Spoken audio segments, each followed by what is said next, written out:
We have an event actually coming up tomorrow, Professor, where we have Angela Merkel, the Chancellor of Germany, coming to Washington to meet with Donald Trump. Is this a clash of two worldviews about globalization, about trade, about immigration, or is there room to meet in the middle? Oh, I think there's room to meet in the middle, but both sides are going to have to move somewhat.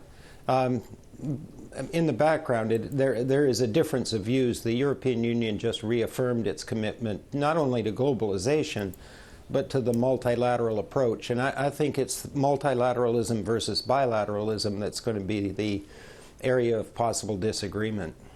But the President Trump, has made it very clear he does not believe in multilateralism. He wants to do it bilaterally. Do you think that Angela Merkel could persuade him to move toward her? Well, I'm not sure. I mean, that's part of the uncertainty we all face, but I hope so.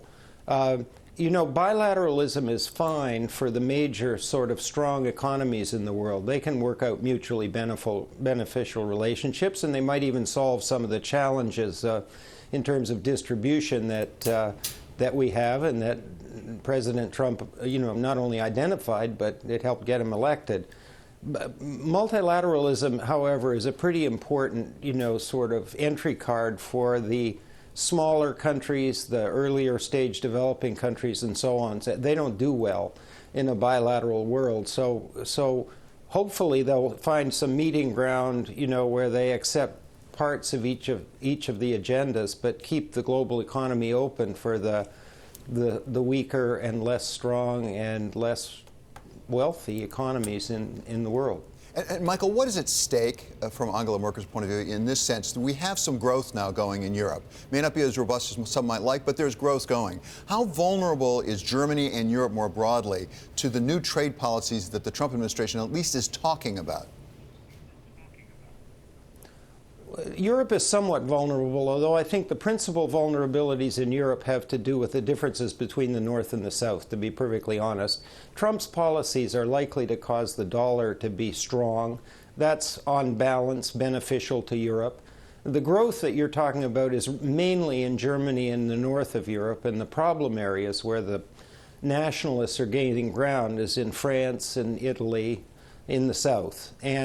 And so that's where the sort of weakness is from the point of view of European coherence and cohesiveness.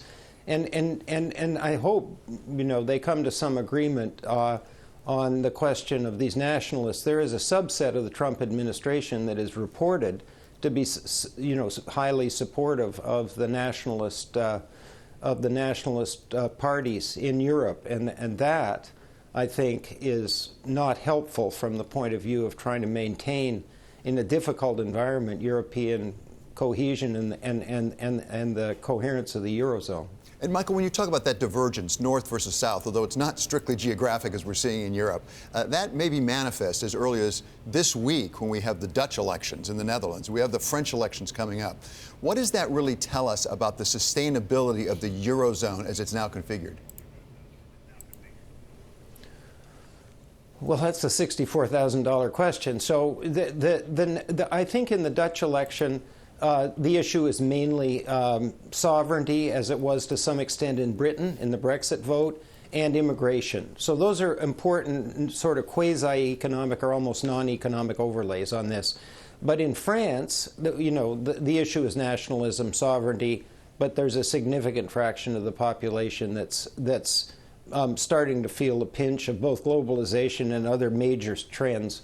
The pundits say on this round that Madame Le Pen will not win. But once one of these parties gains enough ground to take control of a government, they are anti-Euro. So I think we're talking about a longer-term risk rather than a short-term. I don't think the Netherlands would take the Eurozone down, but a withdrawal by a France or an Italy would produce a major disruption. Is the Eurozone in a position where they either must go forward or they must go back, in the sense that they must become more integrated, they must have fundamental reform, which was demanded, frankly, by some of the people voting for Brexit, or they're going to have to look at really a very different and perhaps more diversified approach? Yeah, and that would certainly be my view, that the status quo is unstable. If the status quo in economic terms stays the way it is, then I think the populists and nationalists will continue to gain ground, because the people who are supporting them are basically saying, you know, this isn't just a long, difficult recovery, it's a kind of permanently impaired condition. I mean, Italy, the GDP is the same in today as it was in the year 2000. So that's, unemployment's high, youth unemployment's high. So I just don't think you can sort of keep this up forever.